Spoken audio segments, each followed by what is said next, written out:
Am I the only one that didn't know how different prices are around the world?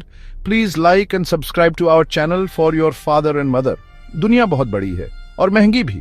Mumbai की भीड़ भाड़ वाली गलियों से लेकर कोपेनहेगन के शांत कोनों तक सबको महंगाई की मार झेलनी पड़ रही है। दुनिया भर की कीमतों को समझना जरूरी है। इससे हमें यह समझने में मदद मिलती है कि जीवन यापन की लागत कैसे बदलती है। फिर हम अलग अलग जगहों की तुलना कर सकते हैं।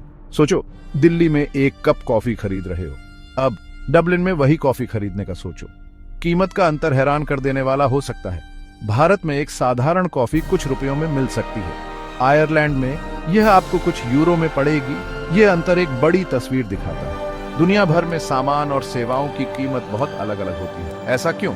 क्योंकि रोजमर्रा की चीजों की कीमत सब पर असर डालती है।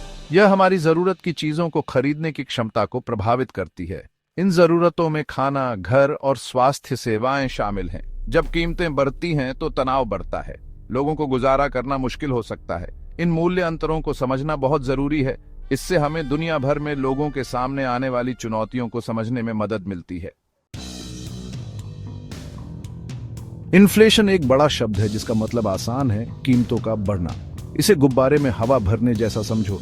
ज्यादा हवा और गुब्बारा फट जाएगा, बहुत कम हवा और यह उड़ नहीं सकता। तेजी से बढ़ती अर्थव्यवस्था के साथ भारत को इस रस्सी पर सावधानी से चलना होगा।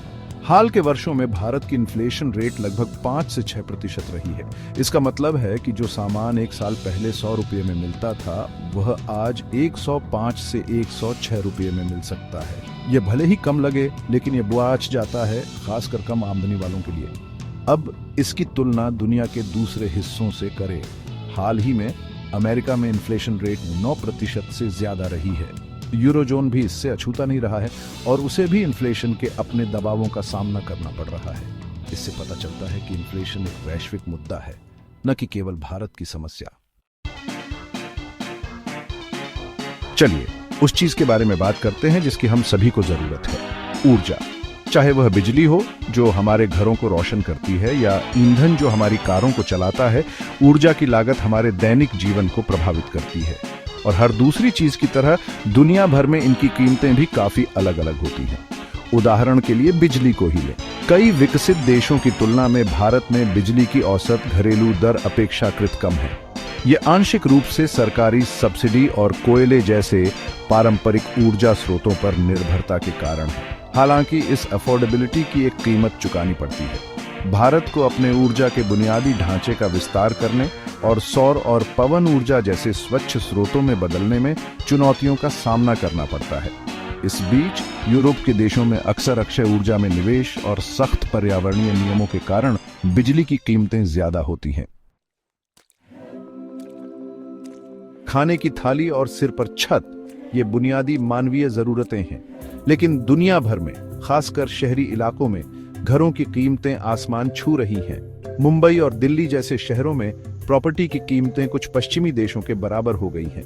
स्वास्थ्य सेवा एक और बड़ा खर्चा है। अमेरिका जैसे देशों में इंश्योरेंस के साथ भी स्वास्थ्य सेवा की लागत बहुत ज्यादा हो सकती है।